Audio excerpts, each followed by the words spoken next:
Hello, everyone. Today it seems my days of beauty. So, we just heard from a legacy Ayurveda brand who's gone global. Now, we will hear from our D2C specialists who are becoming big. So, we'll start with you. Tell me, Guna, how would you say that D2C beauty is blooming? And is there a saturation factor?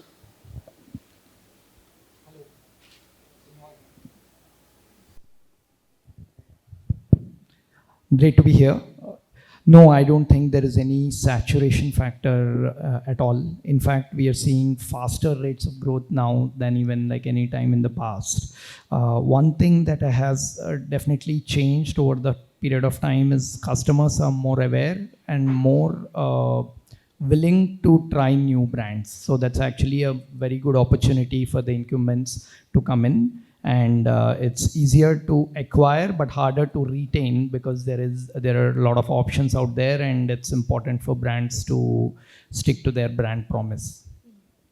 Supriya, what about you? What do you think are the key factors that have transformed this D2C beautyverse? So if you only talk about India or worldwide, so I feel worldwide the leaders have been ruling. You talk about L'Oreal, Unilever, P&G, but in India there's equal footing, equal shareholding for the Indian-made brands, because we Indian brands have been able to connect with our roots, with our people, with our audience. Like Vivek ji before in the previous session, he clearly said that we connect with the Indian roots, the Ayurveda. And if you talk about anyone over here, you talk about Type Beauty, they are creating formulation which is not just makeup, it's skincare infused makeup where you're treating concern, where you're touching people's necessity, their concern. Same with Indulge Essentials. We are making sure that we are clubbing Ayurveda with science. So we have three sectors when it comes to our brand. We have all natural, then we have science with Ayurveda, we call it actives, and then we have gain again, that's the hair category. And all these categories, we have different kind of audience. So there's a kind of audience who will only and only connect with the natural part and the organic products and the natural products. And then there's a set of audience, like somebody over here asked about how do you connect with Gen Zs. So still being a part of our roots and touching our Indian root and Indian base and adding that science to it, which these young girls are inspired by K beauty. So all the niacinamide and retinol and clubbing it with kumkumadi. That's what we have. Our retinol is clubbed with saffron. So that's the way going forward for Indian beauty. And I think that is what missing. That's what missing in the beauty industry, all in every sector internationally. No international brand is coming and touching the base or the roots. But if you talk about any other sector like fashion or jewelry or even Bulgari came up with a Mangal Sutra for Indian market to tap the Indian industry. And if you go to McDonald's and only in India you will find that aloo tikki. So Dosa burger. yeah, so you have to touch the root. You have to touch the region. Lovely. So, Ananya, would you agree? Is that why you started a color cosmetics brand? Was it more inclined towards the Indian skin tones or Indian type of skins, which is a lot more problematic than the global ones? So I think for us going into it, even though we don't have a strong backing in Ayurveda, we have a backing in more clean beauty than anything else. What it really came down to was formulating for Indian skin concerns. So we did test out the market a little bit to see what the biggest concerns that people in India are facing would be for their skin. And then we worked out how to treat that with the color cosmetic. So the idea was to give you that perfect coverage for Indian skin, but also to give you that healing so that you kind of get two in one. And that's what we've tried to create at Type. And I think it's so important to the Indian consumer today that they find that what they're looking at in terms of brand materials, brand collaterals can show them themselves. It's really important for the consumer to recognize themselves in the brand. And I think that's what we try our best to do. Lovely. So, Ankit, you have got all your global beauty brands to India. You are distributing them across salons, across e commerce. What made you choose your own brand to launch in a D2C platform? Tell us. I think my colleagues here kind of spelled it out. We when we bring an international brand to India, we obviously, inherit something. And then over 14, 15 years of building brands like Olaplex, Kevin Murphy, and many other brands, we said, okay, what is it that we need to customize for Indian hair? So 310X, which is the brand that we're launching as we speak, which is going to go live over the next few days across salons and other channels as well. It is been truly created for Indian hair within Indian climatic conditions. So that is one of the main reasons for creating our own brand. So we can, and also, what we realized was sometimes what we pay for international brands is not the cost of the product, but it's the positioning of the product in the global market.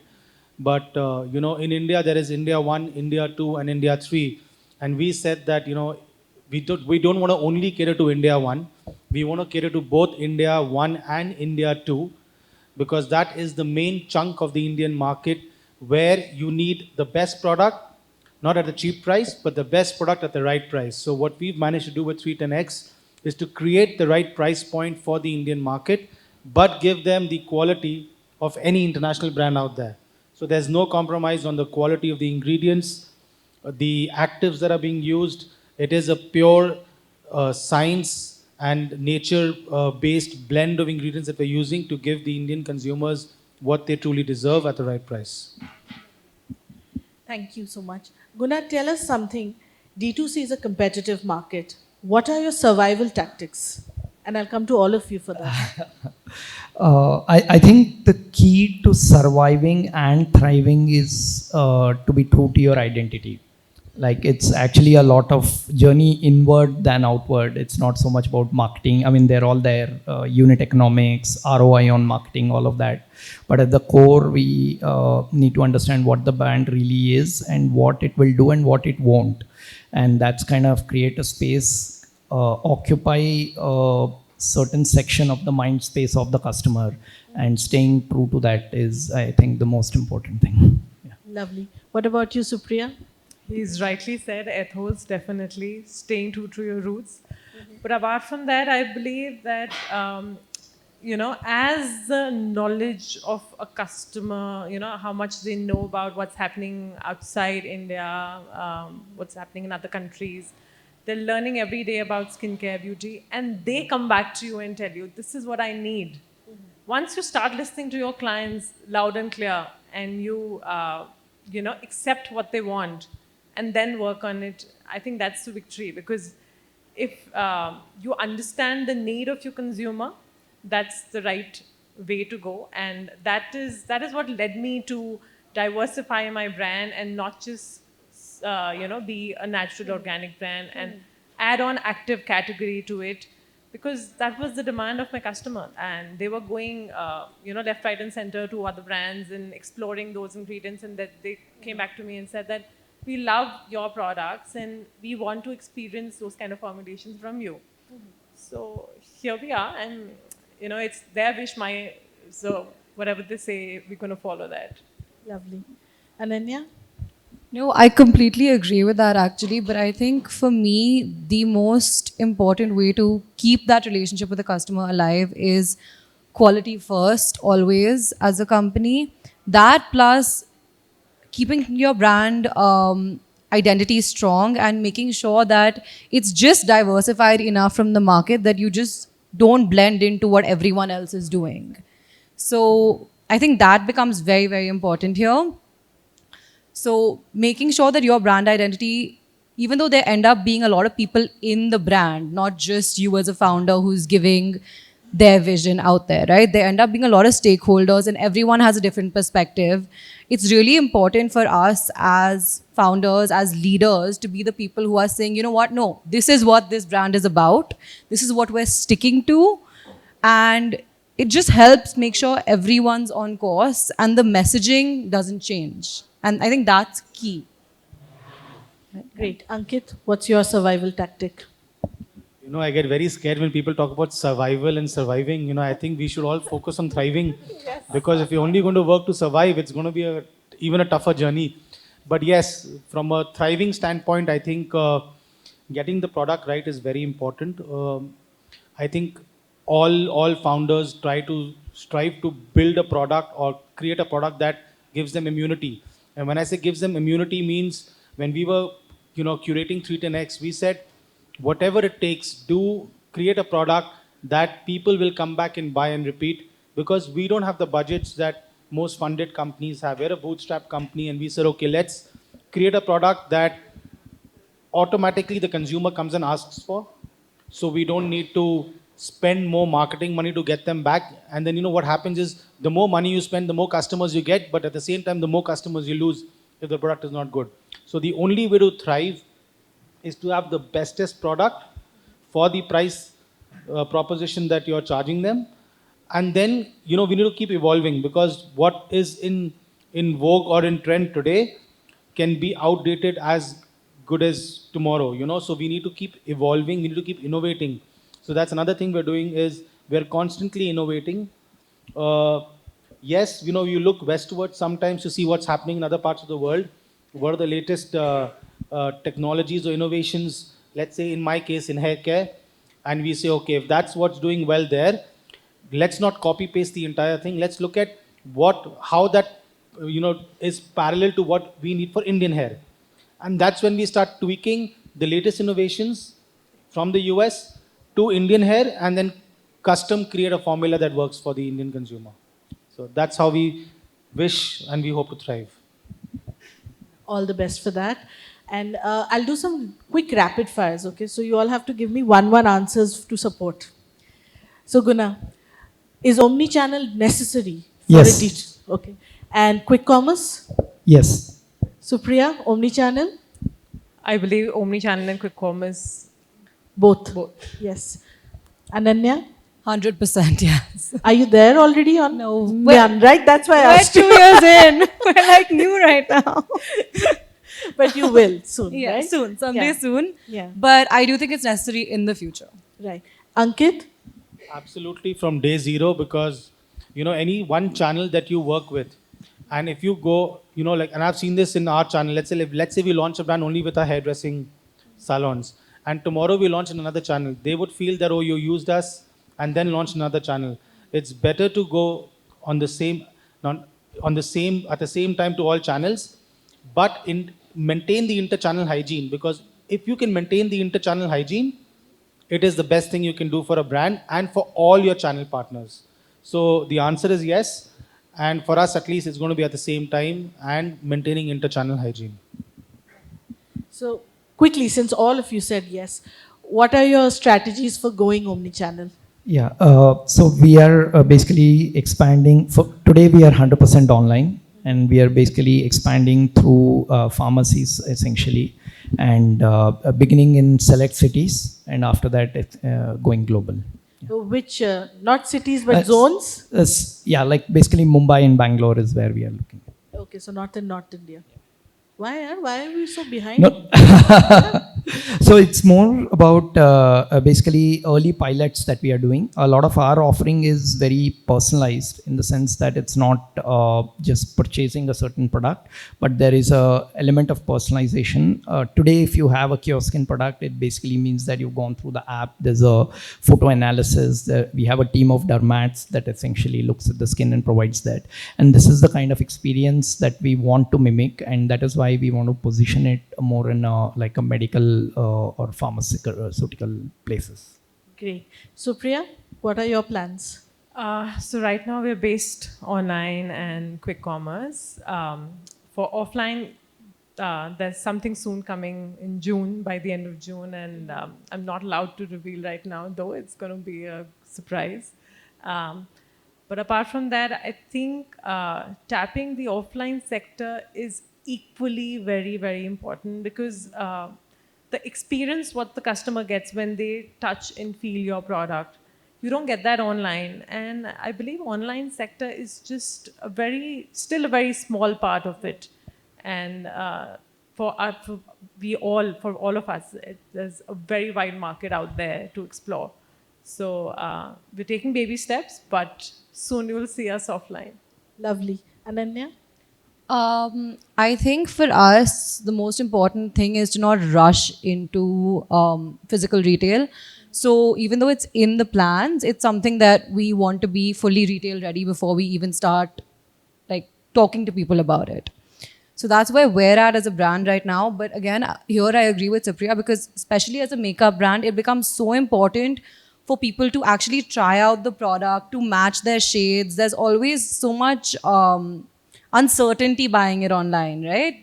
We try our best to match people like through chatbots, through our like quizzes, whatever. But again, that personal experience does hold a lot of weight here. So, Ankit, what about you? So we'll be launching in my favorite channel, which is salons, as we speak. It started yesterday, and then we're going to be going into all the prestige retail, like your Tiras and Tatas, and also the Nykas and Amazons of the world.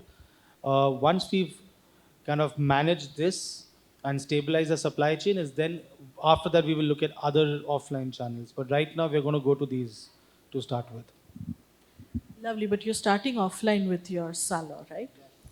I would like Great. to add, Ankit, the entire India is, accepting made in India brands, and I think it's now you who can bring all the made in India brands to the salon sector because right now that's one sector which is still dominated by the L'Oreals and the Olaplex and the Shoskov. So That we will definitely change. It goes without saying. Please follow us at 310x India. And I can tell you one thing, we will not allow any of the international brands like the main names that you took. I cannot take them for politically correct reasons. You've taken them, so I'm going to just ride on that. We will not allow them to rule the Indian market. We will take share from them.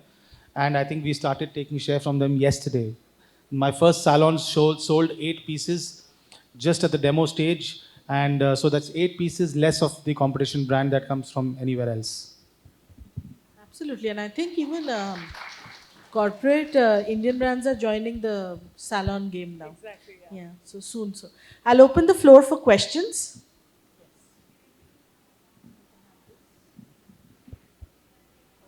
We don't have an extra mic.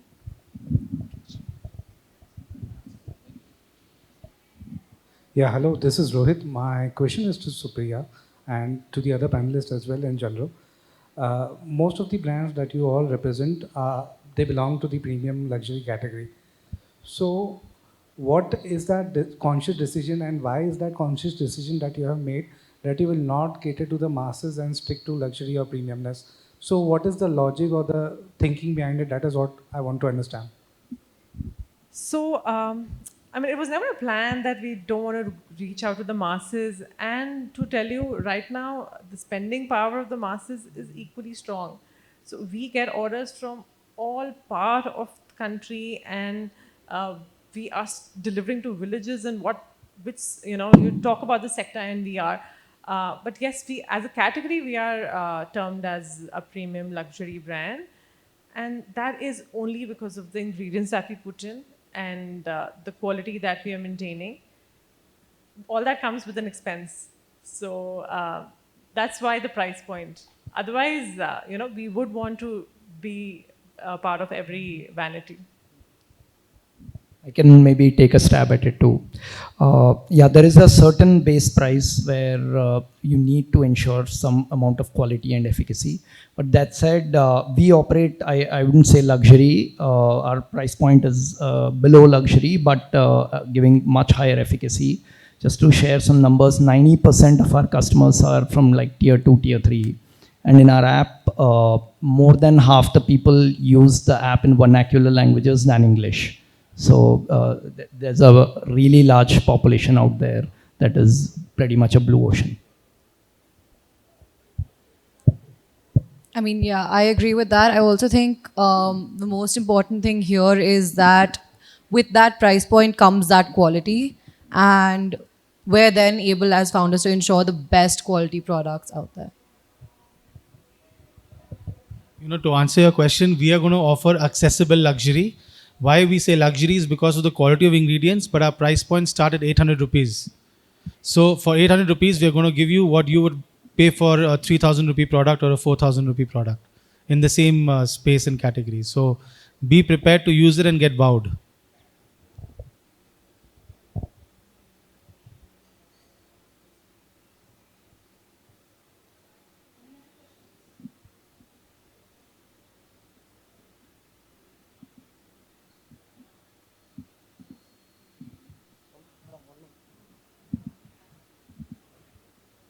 Um, my question is to Ananya.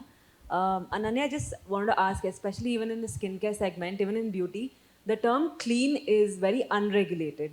There's no proper definition for clean when someone says clean beauty.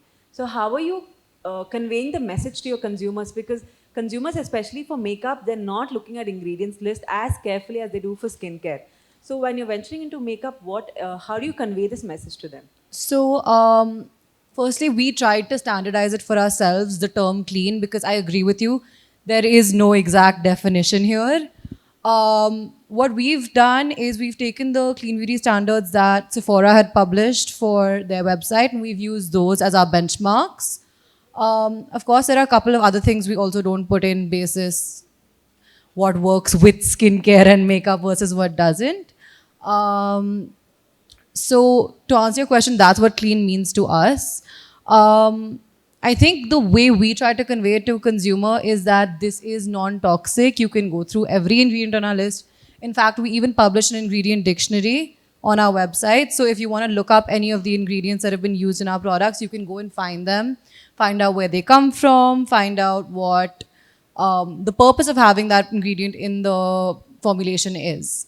So we try our best to be as transparent as we can, so that if the consumer is so inclined, you can go and find out everything you want to. Plus, you can always ask us.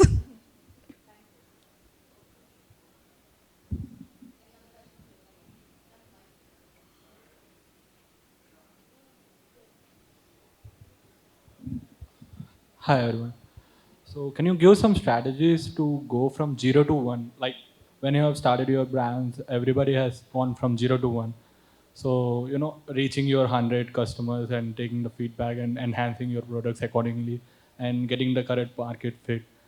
And yeah, I would like to know your all for 0 to 1 journey, and also how would you retain your customers once they get on your brand? Yeah. I'll give you a very simple answer to that. To go from 0 to 1, you need to sell your product. You need to be the first salesperson of your product. So if you can start selling on your own and go to your customers directly and start selling, you already reach from 0 to 1 to 5, and soon 100 will also happen. And then you will gather the right team members along the journey, and then that goes from 100 to 1000, and then to 10,000 and further on. So there's no challenge. It's about you have to start and start selling. Okay.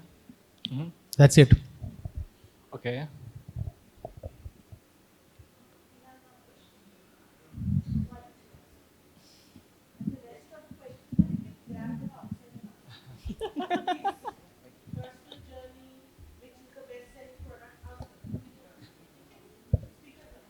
Hi, my name is Sharon and I'm from Streamline. My question is towards the skin side, not towards the hair. So, since we say it's clean products, and I also want to know how the research and development happens, because any product that you see has to be tested. So, when we say clean, what exactly does it mean by clean? I know you have given a description of what products you have used, but it also has to be tested. As much as it can be clean, it has to be gone under this on the skin. It has to be seen as to, is it safe on the skin? So how is that done? Is it done on people, or which one? I want to take this. I think for us, animal testing was always a no-no. So what we do is we do dermatologist testing on people once the products are fully formulated. Obviously, we have experienced R&D people who have the ability to formulate a basic product that anyone knows is safe. But that being said, before anything is put out into the market, everything is dermatologist tested. It's done by an outside company. And for us at Type, we also clinically test everything to make sure that it actually works. So when you go on our website and you click on a product, you will see like percentages of like consumer tests or like clinical tests to prove the efficacy of the skincare side of the makeup that we make. Done. That's all. Thank you.